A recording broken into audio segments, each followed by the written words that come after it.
Hi, good day. My name is Dr. Fadzilla Hernani binti Mohd Janis. Today I'm going to present a paper entitled TikTok as a platform to promote political content during GE15 and SE2023 in Malaysia, a content analysis.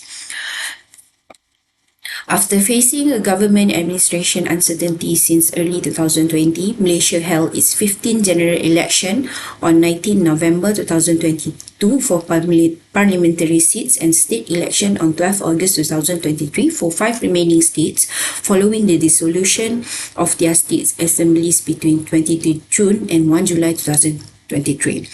Malaysia GE15 marks history as the first general election with more than 1 million Malaysians aged between 18 to 20 cast their ballot for the first time.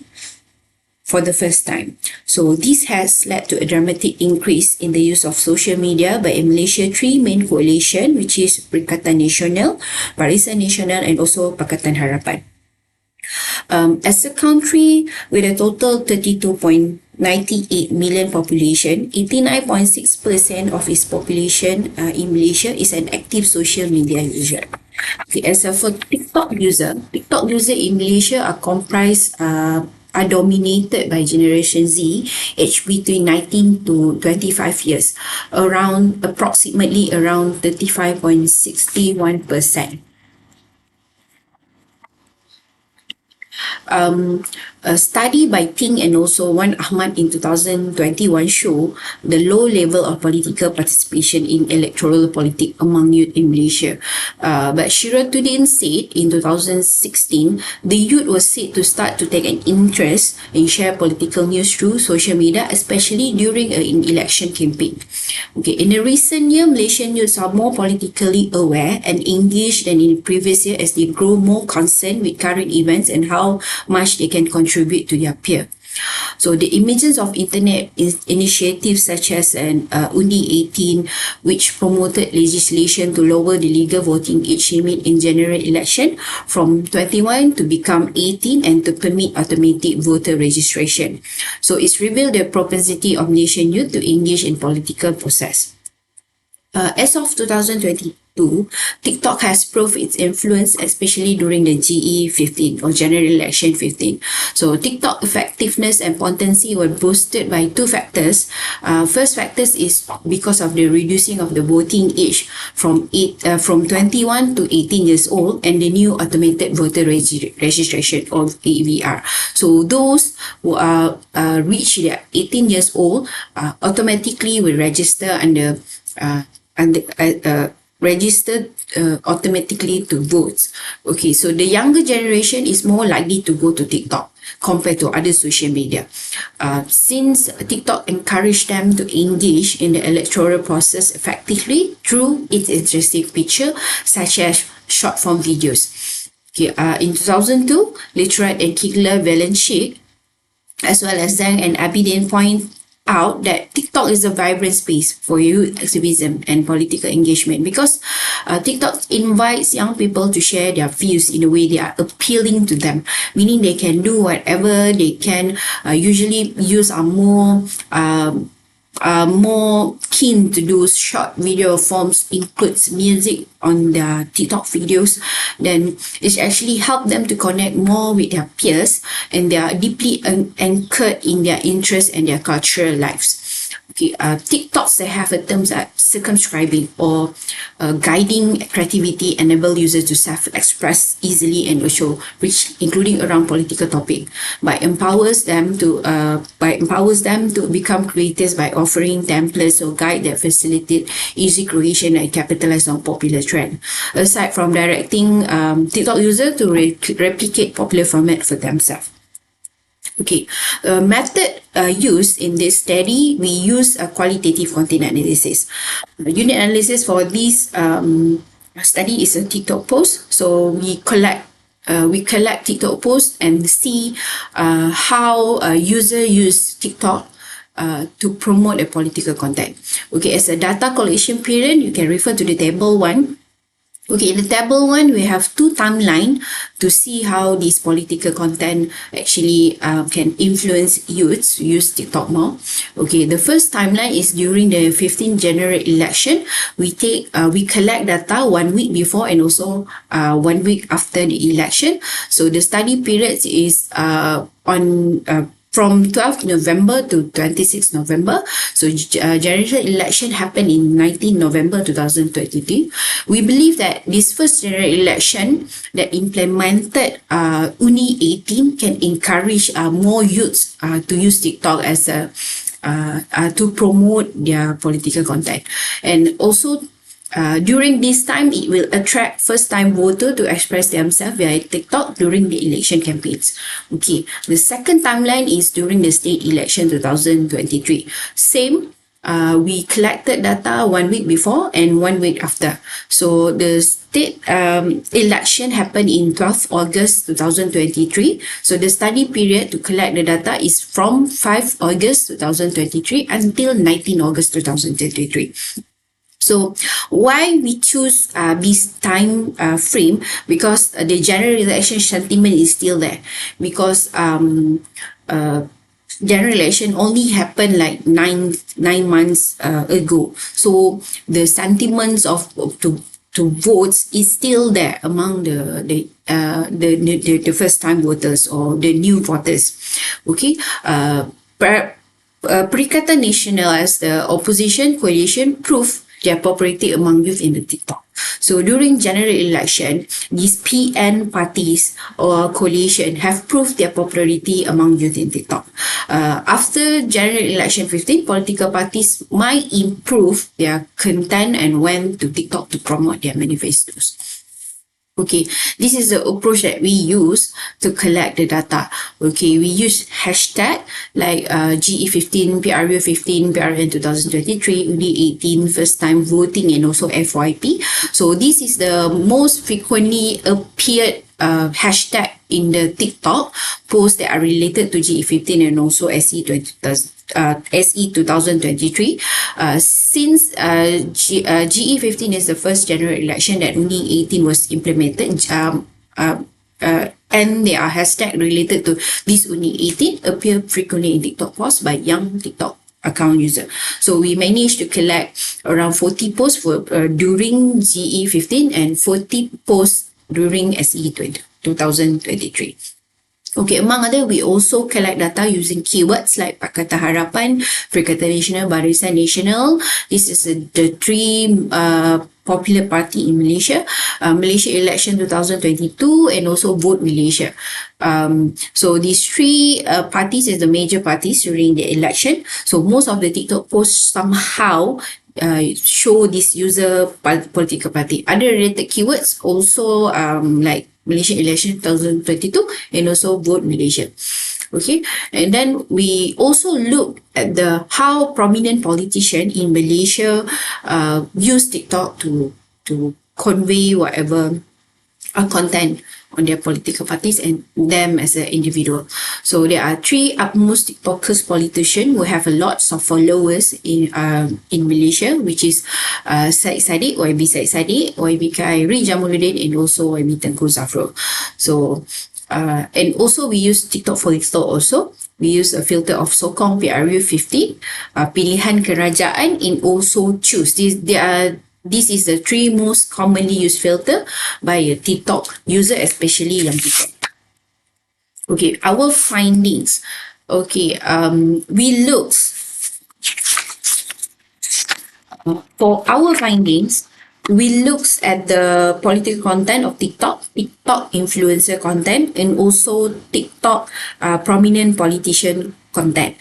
Okay, first we look at the types of content that are always there in TikToks. The first one is political, second one is entertainment or polytainment, and the last one is personal. Okay, as a political content, when I say political content, refer to the political campaigns, press conference of different parties and political speeches by different politicians. So during general election 15, most political party posted their campaign through their official TikTok accounts. So the politicians themselves, sometimes politicians themselves will post their campaign content, or also by their supporters. So supporters also use TikTok to promote their parties. So they're also rousing speech meant to influence and persuade people to vote.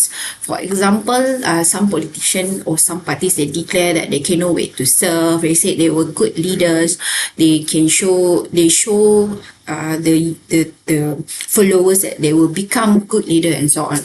Okay, as for during state election, speech by candidates, mostly the post is speech by the candidates of state election.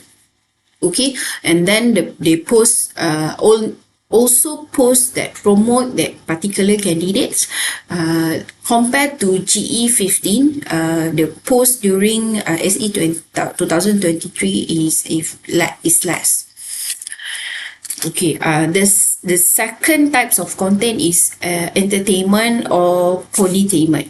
Okay, polytainment is actually the mix between content in politics, but they infuse a bit of entertainment like dancing, singing, and what's not.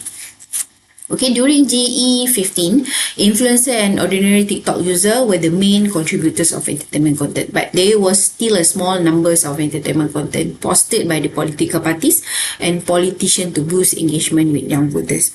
So most of the time, influencer and ordinary TikTok user posted this kind of content. Okay, so there are creative and fun TikTok video content such as performing scenes, short story related to GE15, they dance, they sing.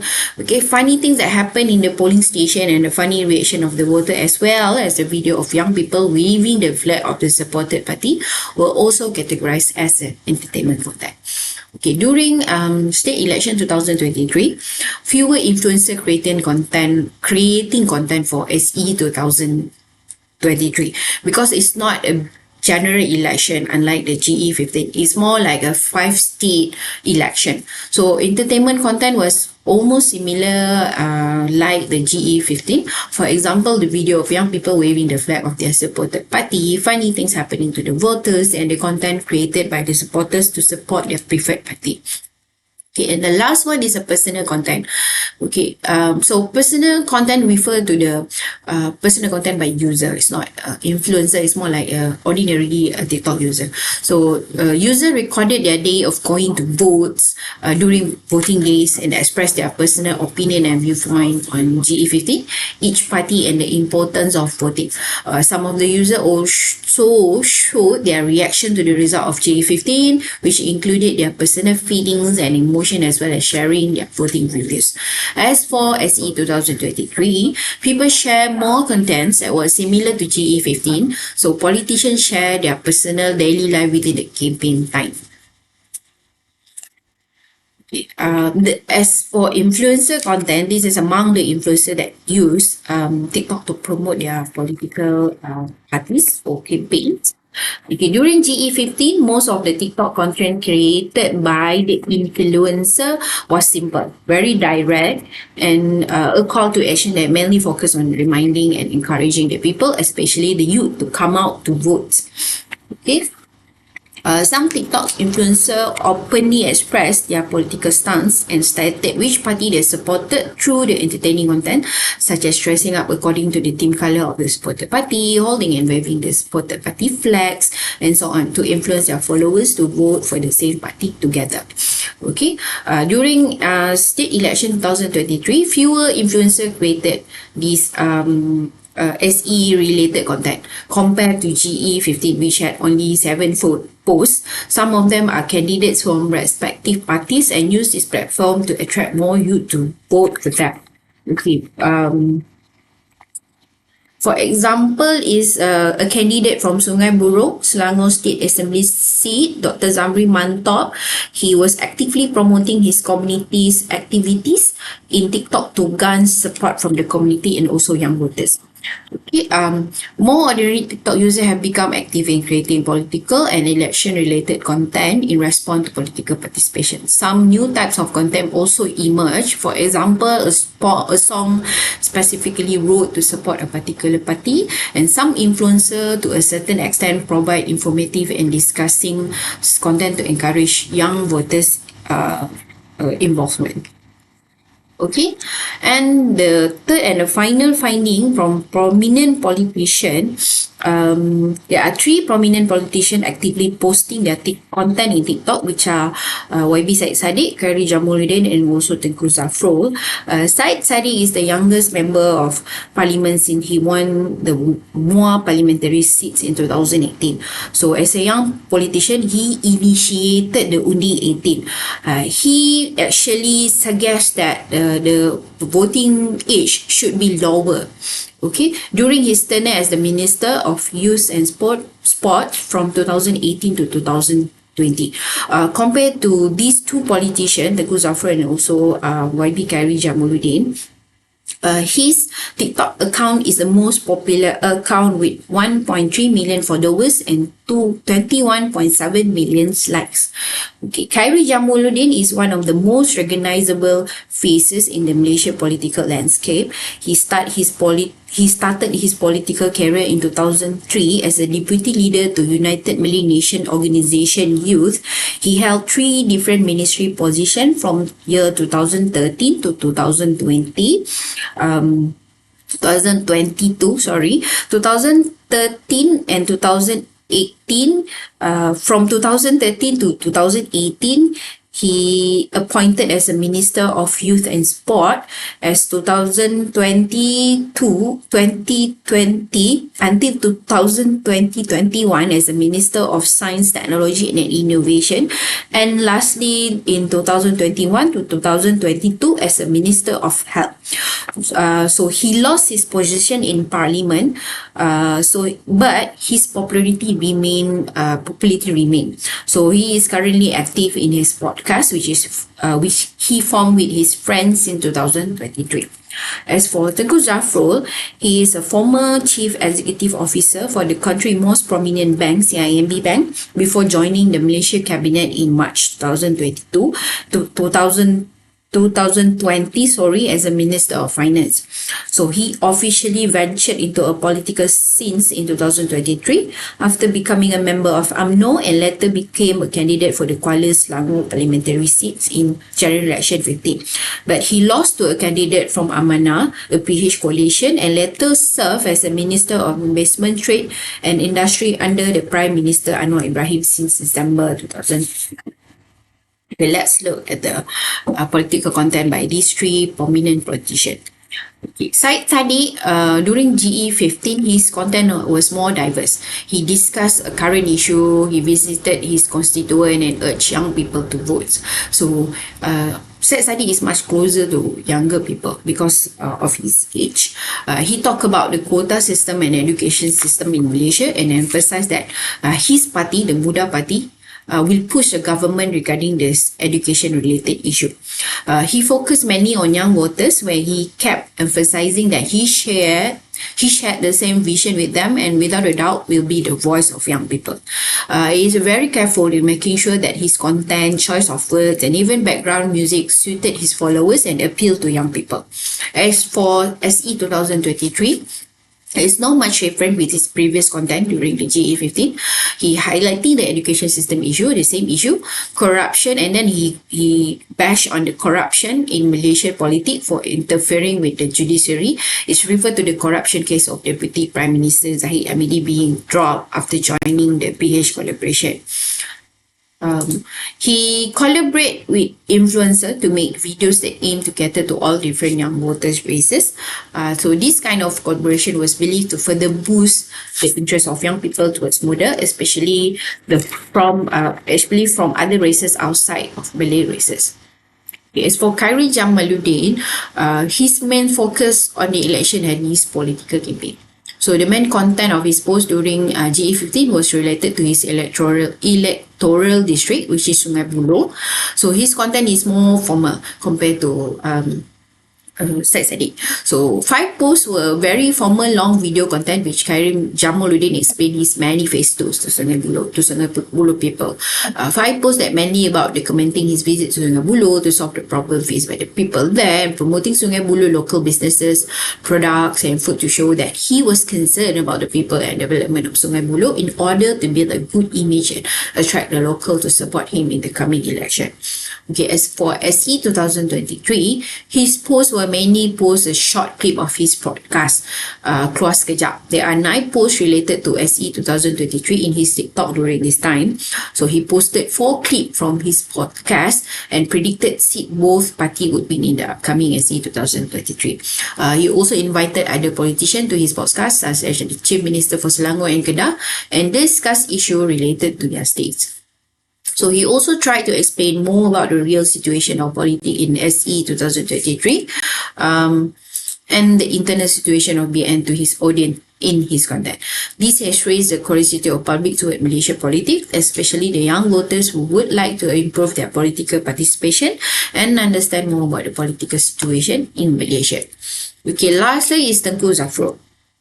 So Tengku Zafrul was more active compared to Syed Saddiq and also Karim Jamaluddin in TikTok during GE15. Out of his 20 posts within the time frame, he posted a total of 17 posts related to GE15. So mostly focused on economic and financial topics. The format he used were varied. So it include manifesto video, music videos, clip from political campaigns, interview, information sharing, and mini documentaries. So some of its entertaining creative content by posting music video of the song about Kuala Selangor to convey the message that asked people to support Barisan Nasional. As for SE 2023, he posted a new format of video content which will wrap up the video and enhance the quality of his content. So he maintained his economy and country financial content since he already joined the PH coalition and has been appointed as a Minister of Investment, Trade and Industry. Unlike the 2 other politicians discussed in this study, Tengku Zafrul encourages feedback through his live streaming. As for conclusion, according to this study, most of the TikTok content associated with the political involvement of Malaysia youth was informational content. During the election period, however, the politician actively posted content about topics that concern young people on their official TikTok accounts. So, politainment content is one of the key types of entertaining content that can influence young people to be involved in politics. Through this politainment content, political awareness has been aroused interestingly and bring young people closer to politicians and also political parties. So politics has become something more interesting and approachable through TikTok content.